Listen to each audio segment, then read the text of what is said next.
Hey folks, Bret Rasmussen here. I've got Kobe Stevens assisting me tonight. I want to go over the install of the post-forward kit for the Skidoo Summit with the turbo package. I'm really excited about this. With this sled, it requires changing the steering post out, but the cool thing is you no longer have to cut the air box and patch it. I'm going to go over that in detail and help you understand. So I've got all of the parts, the components laid out here. The post-forward block from Skins and the associated parts. This is the air box patch. We don't need it because I'm going to show you how to do it without it. I believe that this modification, Kobe, is for the dollar spent, the best thing you can do to your snowmobile. If you don't do anything else, this will give you more benefit and help your sledding and technical riding more than anything. How do you feel about it, Kobe? I feel just like you do. I've been putting this on my sled since they first came out with them, back in the XM days. It's the first addition that I do to my sled. Everything you do, every maneuver you do in the backcountry on a snowmobile, if you have the forward post kit in it, it's easier. There's less rider input to accomplish the same thing. It just really works good. Okay, let's get started. Okay, the first thing after you get the hood off, the first thing to do is to remove the pipe. And go ahead and take the springs off. The springs down inside are kind of stiff and you might have to get a little bit creative. We've got this really long-handled spring puller that I fabricated. It works really good for what we're doing. And then after you get the springs removed, the next thing is to undo the heat probe and the pressure sensor for the exhaust. And the easiest way to do it is to just unplug the wires from the sensors here, and then with an 8mm ratchet, socket and ratchet, you can take this whole assembly off and you don't have to take the probe or anything out of the pipe. Okay, now with the attachment bolt removed, you can see this is still plugged onto the pipe. Makes it really easy. Then you just go ahead and slide the pipe forward and bring it out just like that. Set it aside. With a 10mm socket and ratchet, if you turn the handlebars to the side, then it makes it a little easier to get on that front bolt. And go ahead and loosen that. When you get both sides loosened, then you can straighten it back out and pivot it down, and it just gives you a little better access to all four of the bolts. Now let's go ahead and pull. There's a single bolt that holds this block in place. It's a 10mm socket and ratchet.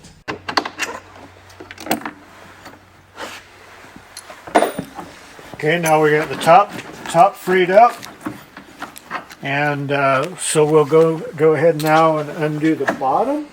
And I believe that's a 13mm. Yep, 13mm socket and ratchet and end wrench.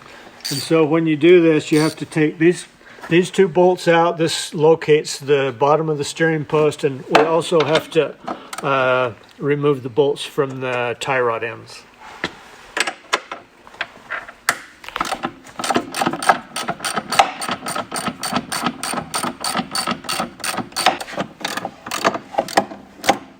Now just kind of thread the steering post up out.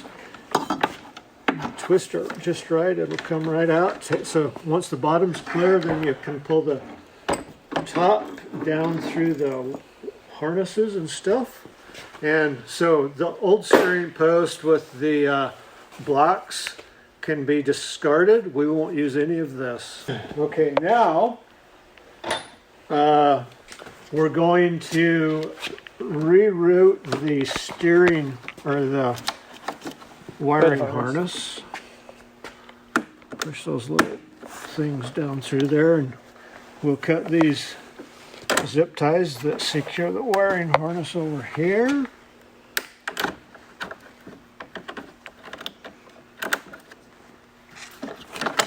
And also this one.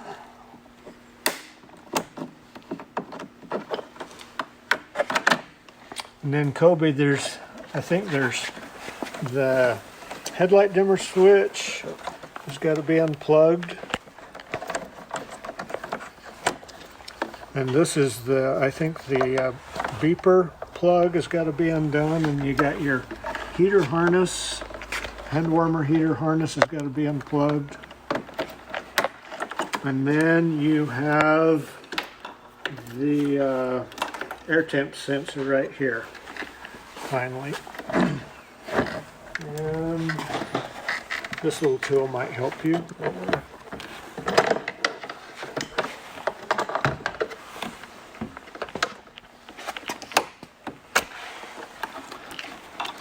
Okay, and then just carefully pull the plastic up and pull that part of the harness free, and we will reroute. So actually there's another zip tie right over here. We're going to cut that one, and then we'll push the wiring harness in like that. And what we want to do, the plugs that we unplugged, we want to stick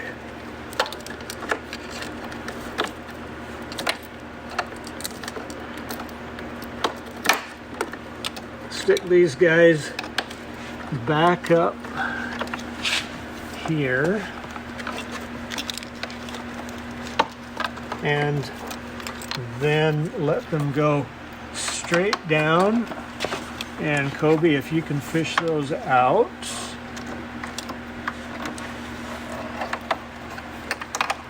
And go ahead and plug them back in. Okay, new steering post. And this guy just needs to be threaded right down into place, just like so. And we'll take the blocks. I like to use just a little bit of grease. I've got some of this fancy XPS grease, and just put a little daub there, and on each one of the bushings, and also here, and it kind of just holds everything in place. And Kobe, we need the single bolt that goes in the top. It would be in that bolt box right there. And so this block has got two positions, and in this application we can't use the short position, so we have to use the long position or the steering post will interfere. So we want to use the long position, which pushes the steering post full forward, and just slide it into place using the same hole that the original one was in. Install the bolts and just put the nut on loose. We don't want to tighten it for now.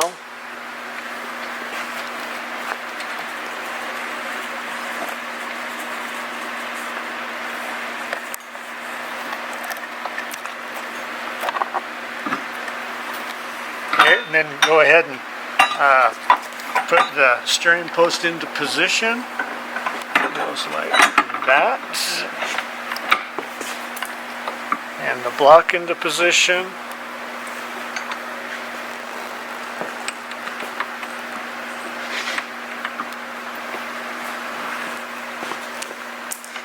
And Kobe, he's getting the bolts ready. It's really important when you install this to use just a little bit of blue Loctite. If you don't put some blue Loctite on the screws, they will back out. Doesn't take a lot, just a little bit. And then I'll just snug these screws up, but I won't tighten them down until we get the bottom block in place. I'll use just a little bit of grease on the bushings. little bit here, a little bit here, and there you go, Kobe.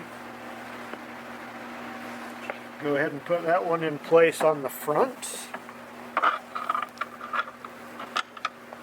And then we'll slide this one in place behind it. And the bolts do come in from the back.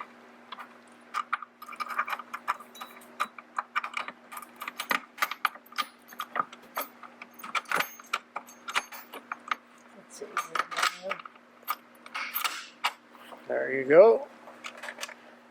Go ahead and put the nuts on, and then Kobe, when you get the nuts on, go ahead and tighten those right up. When you get that tightened up, that'll locate the steering post, and then we'll go ahead and secure the top block. Okay, the bottom block is secured. We want now to torque the 4 bolts that hold the cap onto the top block. It's important to tighten these 4 first, because it will align the block, and then we can go ahead and tighten the single bolt that holds the block to the frame. Now, before we attach the tie rod ends to the steering post, I just want to make sure that everything's free. We've got the top and bottom block in place and torqued down, and you can see that there's no binding. It turns freely. So now we'll go ahead and hook up the tie rod ends.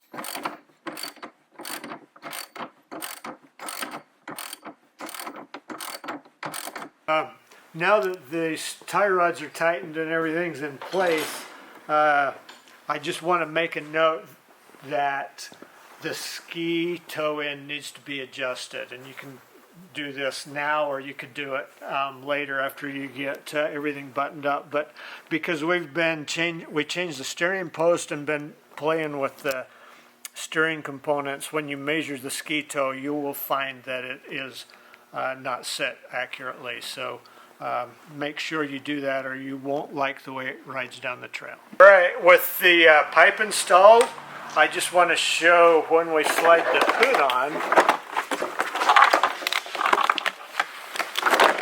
where the interference is with the block. And you see this little seam on the air box right here is interfering with the block, and it won't let it go all the way in. So we're going to go ahead and cut this tab off right here and trim that up a little bit, but we won't cut into the air box. Now, with the hood trimmed like we have done, you can see there's no interference with the block, but the holes don't quite line up, and you can push it back like that and put the screws in, but we have an interference. Pull it out, Kobe, just a little bit. We have an interference right here on this part of the air box against the steering post, and so we can either put it on this way, and I think it'll work just fine, but I'm going to show you how to reform that air box. So what we're going to do is just heat this part of the air box up with a heat gun, and once we get it so that it's formable, we'll go ahead and form it with a short piece of pipe that Kobe's got here.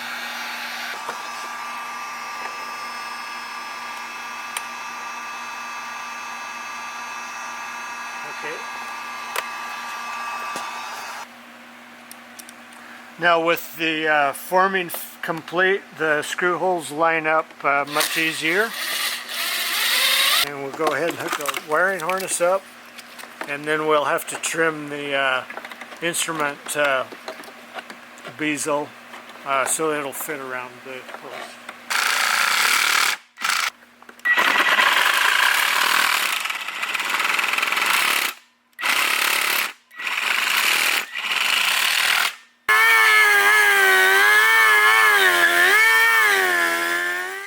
There you go, folks. Pretty clean install.